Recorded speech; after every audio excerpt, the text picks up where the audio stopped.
बच्चों, हम लोग एवरेस्ट मेरी शिखर यात्रा इस पाठ का अध्ययन कर रहे हैं। इसकी जो लेखिका हैं बचेंद्री पाल जी हैं, जिन्होंने स्वयं एवरेस्ट की यात्रा की और उसके वृत्तांतों को लिपिबद्ध किया है। यह एक यात्रा वृत्तांत है। तो आए पाठ के बारे में जानना प्रारंभ करते हैं। लेखिका बताती है कि 7 मार्च 1984 को हम लोगों ने दिल्ली से काठमांडू के लिए हवाई जहाज ली और काठमांडू पहुंच करके सबसे पहले वो नमचे बाजार गई। नमचे बाजार से ही उन्होंने एवरेस्ट को देखा था, लेकिन उससे पहले बताती हैं कि अग्रिम दल उनका कुछ लोगों का समूह पहले ही पहुंच चुका था, जिसके नेतृत्वकर्ता प्रेमचंद थे। प्रेमचंद को भेज दिया गया था कि आप जाएं और जो हिमपात हुआ होगा, जो बर्फबारी हुई होगी, जो बर्फ गिरी होगी रास्ते में, उन रास्तों को आप सही करें और एक कैंप बनाएं। तो प्रेमचंद आए और उन्होंने रास्ते को साफ करके कहीं पर एक कैंप बनाया। इसके बाद में हम आगे जिक्र करेंगे। अब लेखिका पहुंचती वहां से नमचे बाजार। नमचे बाजार पहुंचने के बाद बताते हैं कि सबसे पहले लेखिका ने यहीं से एवरेस्ट को देखा था और वहां के लोग एवरेस्ट को सागर माथा नाम देते थे। यहीं पर बहुत सारे शेरपा मिलते हैं, यहाँ पर कुली मिलते हैं। शेरपा क्या होते हैं कि जो पर्वतारोही होते हैं, उनके सामानों को साथ में लेकर के चलने वाले लोग, कुली कह सकते हैं उनको, परंतु वो पर्वत पर चढ़ने में दक्ष होते हैं। तो अब शेरपा जो थे यहीं पर पाए जाते हैं, नमचे बाजार में ही। लेखिका ने यहीं से सबसे पहले एवरेस्ट को देखा था और थोड़ी देर पश्चात देखती हैं कि लगभग एक एवरेस्ट पर बड़ा सा श्वेत रंग का फूल खिला हुआ है। अब उन्होंने जब ध्यान से देखा कि अरे यह तो बर्फ के टुकड़े हैं जो एक फूल की आकृति लिए हुए हैं, तो बताया गया कि जब 150 किलोमीटर प्रति घंटे की रफ्तार से हवा चलती है तो बर्फ के टुकड़े जो हैं वो उड़ने लगते हैं और ऐसी आकृति, एक फूल की आकृति ले लेते हैं। लेखिका को देख करके आश्चर्य हुआ कि एक तो इतना ठंड है यहाँ पर, ऊपर से ऐसी हवा, ये 150 किलोमीटर प्रति घंटे की रफ्तार से हवा चली तो वास्तव में कितनी विकट परिस्थिति होगी। परंतु उनके अंदर जो आत्मविश्वास था शिखर पर चढ़ने का, वो कम नहीं होने दिया। दूसरी बात आती है 26 मार्च 1984 को। ये लोग पेरिस पहुंच चुके थे। जो टीम थी नमचे बाजार से चली और पेरिस पहुंची है, जिसके नेतृत्वकर्ता कर्नल खुल्लर रहे हैं। अब यहाँ पर प्रेमचंद से मुलाकात होती, जो पहले ही आ गए थे। लेखिका के कह सकते हैं एवरेस्ट पहुंचने से पहले ही, या लेखिका के काठमांडू पहुंचने से पहले ही इनकी टीम आ गई थी। और ये लोग आते हैं और बताते हैं कि भैया हमने कैंप 1 तक का रास्ता बिल्कुल साफ कर दिया है।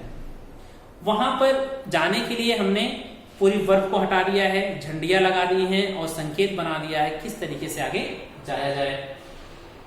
इसके बाद वह जो कैंप लगाएगा, कैंप 1 6000 मीटर पर लगाया गया था। और इन्होंने बताया कि जो मौसम इतना प्रतिकूल हो रहा है, बर्फबारी हो रही है, इस कारण एक शेरपा की मृत्यु हो गई और एक रसोइया इस मौसम को कह सकते हैं कि उसके मौसम के प्रतिकूल था, मौसम के साथ समायोजन नहीं कर सका, जिसके कारण उनकी मृत्यु हो गई। रसोइया का यहाँ पर क्या है, खाना बनाने वाले, भोजन बनाने वाले की मृत्यु हो गई।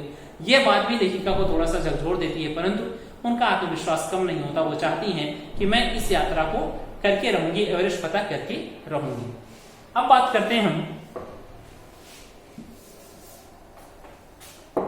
कि बर्फ या हिमपात क्या होता है।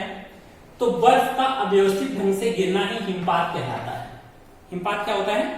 बर्फ का अव्यवस्थित ढंग से गिरना हिमपात कहलाता है। यहीं पर मिलती है डॉक्टर मीनू मेहता। डॉक्टर मीनू मेहता ने क्या किया, इन्होंने बताया कि किस तरीके से आपको बर्फ पे आपको रस्सियां बांधनी है, किस तरीके से आपको अस्थायी पुल का निर्माण करना है। मान लिया जाए इस छोर से इस छोर पे जाना है, तो आपको किस तरीके से रस्सियों को बांधा जाए, लकड़ियों के माध्यम से आप पुल बना सकते हैं और उस पुल के माध्यम से आप उस पार जा सकते हैं। तो ये सारी कला सिखाई इनको डॉक्टर मीनू मेहता ने। अब तीसरे दिन का अभ्यास ये किया गया कि भाई थोड़ा सा सामान लेकर के आप लोग कैंप 1 तक आगे बढ़ेंगे। ये अभ्यास का दिन रखा गया था। अंगदोर जी, लोकसांग, बिस्सा, ये सब लोग आकर के मिले और कैंप 4 का निर्माण किया गया। ठीक है। अब दूसरी घटना होती है 15 से 16 मई 1984 को। यहाँ पर कैंप 3 बनाया गया। कैंप 3 से पहले घटना और आती है जिसमें कि कहते हैं तेंजिंग जो है अपनी पुत्री के साथ आए थे और लेखिका के मनोबल को बढ़ाया उन्होंने। वह प्रत्येक जो भी उस टीम में शामिल रहा उस चढ़ाई के दौरान, चाहे शेरपा रहा हो चाहे पर्वतारोही रहे हों, सबसे एक एक करके उन्होंने बात की। और जब लेखिका की बारी आई, लेखिका से पूछा कि भाई, लेखिका ने अपना परिचय कहा कि मैं एक नौसिखिया हूं, यह मेरी पहली यात्रा है। अब तेंजिंग जो थे उन्होंने बड़ी प्रशंसा की और उन्होंने कहा कि तुम तो बिल्कुल पर्वतीय लड़की लगती हो और मेरा विश्वास है कि तुम पहले प्रयास में ही एवरेस्ट की चढ़ाई पूरी कर लोगी। इतनी सारी बातें होती हैं। अब इसके बाद एक घटना जो कि बहुत ही बड़ी घटना बताई जाती है कि 15 से 16 मई 1984 को क्या हुआ, कैंप 3 में 10 व्यक्ति लेखिका के साथ ठहरे हुए थे। अब जिसमें 2 तंबू लगाए गए, एक तंबू में लेखिका और 2 सहयोगी उनके, बाकी में शेरपा और लोग दूसरे तंबू में ठहरे थे।